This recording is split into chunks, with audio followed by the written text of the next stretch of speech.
సత్యసాక్షి అనుదిన మన్నా ద్వారా మీ అందరికీ శుభోదయం.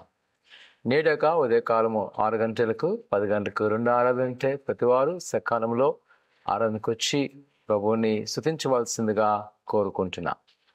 నేటి యొక్క వాగ్దానము 1 కొరింథీయుల పత్రిక 6వ అధ్యాయము 20వ వచనం. విలువ పెట్టి కొనబడిన వారు కనుక మీ దేహముతో దేవుని మహిమపరచుడి. ప్రియ సహోదరి సహోదరులారా, ఈ యొక్క ఆదివారం దినాన దేవుణ్ణి ఆరాధించుటకు రావడానికి మనకు అనేకమైన ఆటంకాలు ఎదురవుతూ ఉంటాయి. కొన్నిసార్లు ఉద్యోగరీత్యా చాలా అలసిపోయి ఈ ఒక్క దినము సెలవు కదా, ఈ దినం ఇంకో పర్వాలేదులే, లేదా వివిధ రకాలమైన పనుబాట్లు ఉంటాయి, దేవుని యొక్క సన్నిధి రావడానికి కొంచెం మనము వెనుకడుగేస్తూ ఉంటాం. కానీ ఎందుకు మనము దేవుని యొక్క మందిరానికి వచ్చి ఆయన స్తుతించాలి అంటే, దేవుని యొక్క వాక్యం సెలవిస్తుంది, ఆయన మనను కొని ఉన్నాడు. నిజమే, మన పాప దోషములను మా అతిక్రమములను విడుదల కొరకు ఆయన తన రక్తమును చిందించాను. ఆ రక్తాన్ని చిందించి ఆ రక్తము ద్వారా మనను శుద్ధీకరించాను. పాపము నుంచి శాపము నుంచి విడుదల చేశాను. కనుక ఆయనను మనము స్తుతించవలసిన అవసరం ఉంది. ఒకవేళ ఆయన ఇచ్చిన విమోచన ఆ పాపము శాపాన్ని బట్టి తిరిగి ఒకవేళ మనం చెల్లించడానికి మన ధనం సరిపోదు, మరలా మనము ప్రాణం పెట్టవలసి ఉంది. నాకు తెలిసి ఎవరు కూడా ప్రాణం పెట్టడానికి ధైర్యం చేయం. దానికంటే సులువైనది ఏంటి అంటే, ఇక్కడ భక్తుడు అన్నాడు, ఆయనను మహిమపరచుడి.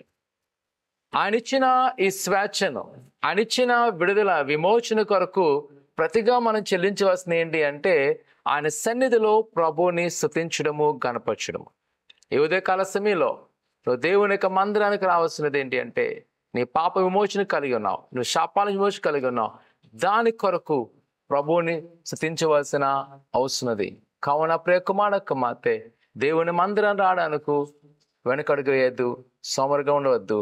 ఆయన సన్నిధికి వచ్చి ప్రభువుని స్తుతించండి. ఎవరైతే ఆయన మహిమపరుస్తారో వారిని ఆయన కనపరుస్తాడు. ఆయన కేవలం మిమ్మల్ని విడుదల చేయడమే కాదు కానీ, లేదా పాపం నుంచి విమోచన చేయడమే కాదు కానీ, ఈరోజు ఆయన సన్నిధికి వచ్చి గోజాడినప్పుడు నీకున్న బంధకాలు, ఈ లోకంలో నీకు ఏదో కావాల్సినాయో వాటన్నిటి కూడా ఆయన సమకూర్చగలడు. ప్రార్థన చేసుకుందాం. పరిశుద్ధుడా దేవా, నీకు వందనాలు. నీ బిడ్డైన వారు మీకు జ్ఞాపకం చేసుకోండి.